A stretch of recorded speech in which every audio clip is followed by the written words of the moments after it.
Get ready for the dictation on the count of 3, 2, 1, start.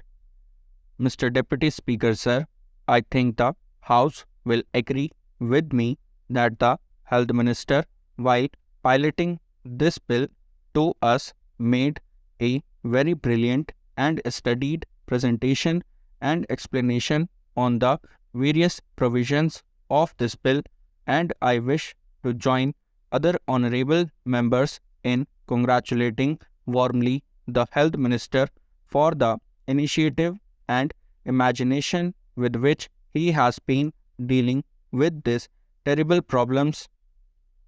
This is a good measure in the right direction because of the fact that several of the honorable members who have spoken before we have touched on the various aspects of the law.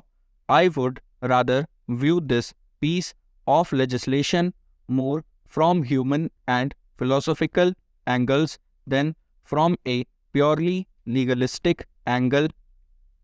A piece of legislation such as this, which is a social economic legislation, obviously is to be proceeded by public opinion.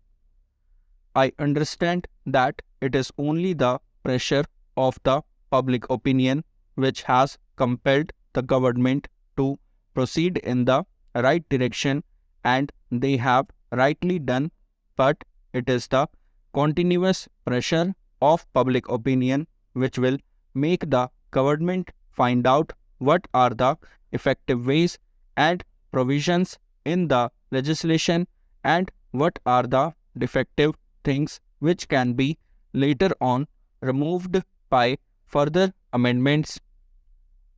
I hope the government will have a constant eye on how the public opinion reacts to the various legal and penal provisions contained in this measure.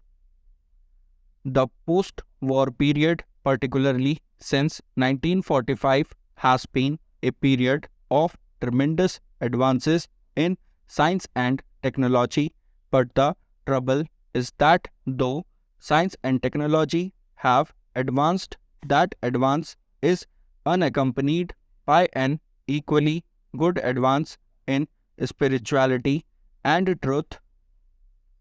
When science and technology, unaccompanied by spirituality and truth, go ahead, they create havoc sometimes, and one of the havocs created is what we see today: this adulteration in the spheres of food articles, drinks, etc.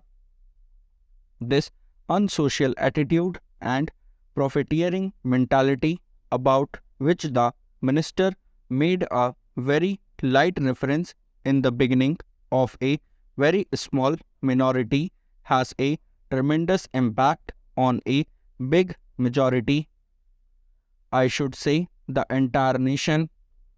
These unsocial and antisocial attitudes and activities have to go, but they cannot be removed merely by legislation. They will ultimately go by the pressures of a very strong and continuously vigilant public opinion and enlightened public opinion all over the country. As I said, I was going to view this piece of legislation from a philosophical angle. I feel that today ours is not only an atomic age, this is also an age of indifference. Coupled with that, we now see that it is the age of adulteration, pollution, an age of abject pollution. We find that citizens, even when their interests are concerned, are not interested in trying to eradicate those dangers or defects. Ultimately, the state cannot go beyond a certain point. It is the citizens' rightful vigilance and active involvement which can really do a lot in terms of eradicating some of these social evils. Do we find adulteration only in food articles or only in drinks? I dare say adulteration and pollution are found these days in each and every field.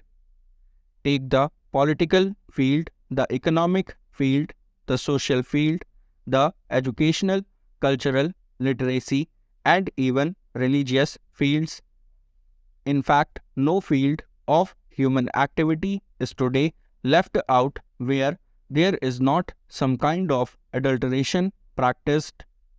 The trouble, therefore, is that when we are sitting in judgment over those food adulterators, we are forgetting that in every walk of life where we have certain things to project or inject into human activity, we are also responsible for a number of such crimes of adulteration.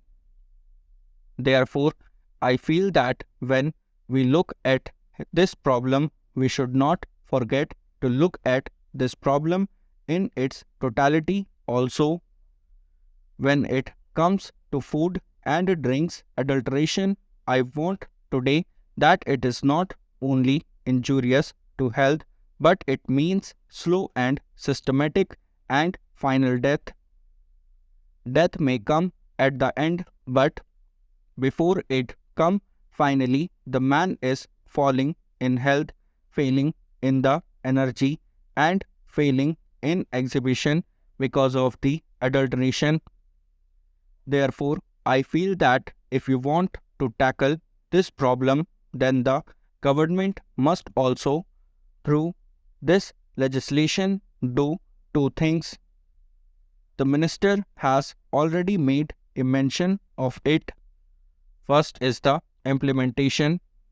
Implementation must be quick and speedy, and he must guard against possible increase in corruption also, because after all, when the state machinery or any machinery for that matter has to implement, we must not empower that machinery with such powers that the honest and the innocent are harassed.